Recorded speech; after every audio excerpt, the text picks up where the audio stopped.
Thursday devotion from Tryon, North Carolina. Subject is backsliding. I had the privilege of being able to bring a lesson on backsliding Wednesday night in the service at First Landrum,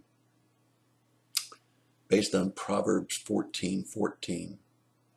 The backslider in the heart will have his fill with his own ways, but a good man will be satisfied with his.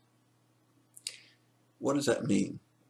That a backslider in the heart will have his fill of his own ways. Well, if we were to follow that song that became so famous many years ago, "And I Did It My Way," tells us very clearly what it's all about. It's about man following his own way instead of following God's way. When we are convicted or when we are committed to changing our ways through something we read, through life circumstances, through a church service, through a devotion like this, that we're going to draw closer to God and try to clean up our lives. And the next thing you know, we're slipping back away to some of our old ways and failing to meet that commitment that we made. It's called backsliding. And it comes from a man having his own way, what he wants to do instead of what God wants to do. But the interesting thing is in Proverbs 14:14 it says, "But a good man will be satisfied with his." That is, a good man will be content with God's ways. He'll be content with whatever the circumstances are around him, knowing that God's in control and that God will take care of his needs. Well, backsliding is very well illustrated in a person called Elimelech. Elimelech is found in the book of Ruth, and you find that he is married to Naomi. There's a famine in the land. It's very unusual because the place is Bethlehem, and that's called the city of bread because it has fertile valleys and it's very prosperous in its agriculture. Nevertheless, there was a famine there, and Elimelech quickly told his family, "We're moving." Now, where he moved was Moab, and Moab was a place where there was a lot of pagans and idol worshippers, but he didn't care about that, and he just wanted to be sure that he had plenty to eat.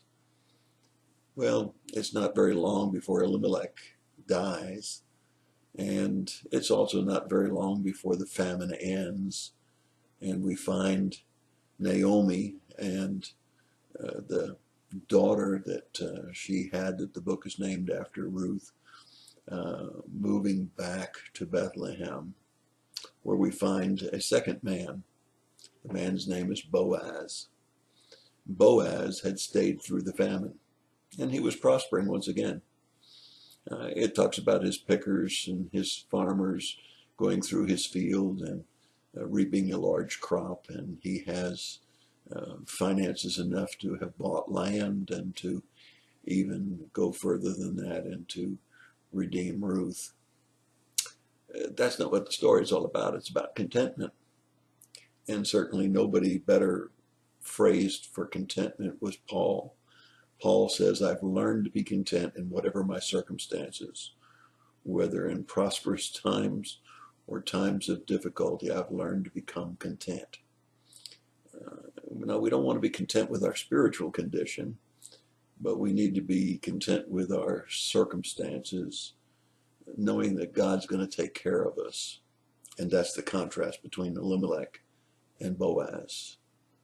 You see, backsliding is a picture of somebody who is not content with God and trusting God's ways and his direction and his path for their lives, and wants to try to force his own ways and his own will upon God's ways. Solomon was another man that illustrates the point quite well, because Solomon was very wealthy. He had prayed very wisely for wisdom, and God had given him that as well as prosperity. Problem was that Solomon also wanted his own ways, and he married many wives and concubines. The problem is, if we look at 1 Kings chapter 11, verses 1 through 3, it says that though he married these many wives and concubines, his wives turned his heart away. Now, there are three things that cause us to backslide. The first is people. Some people will bring you down. That's not just in an area of depression, but that's in a way of morality and ethics and conduct. So one way is people. We hang out with the wrong people. The second are places. There's a lot of places we don't need to be, places where we can get into trouble. That's exactly what happened to Lot and his family when they moved off of the hilltop, when they were taking care of their livestock, and moved into Sodom and Gomorrah. People.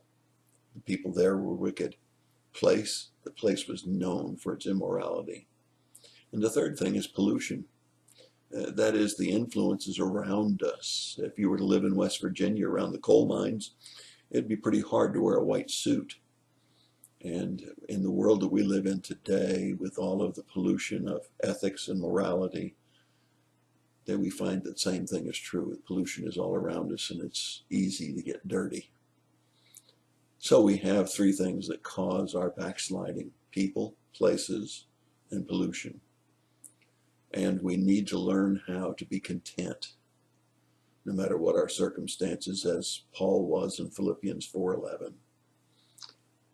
It's good when we're drawn close to God. It's good when we commit ourselves to live in a righteous and proper and ethical and moral way. It's bad when we backslide.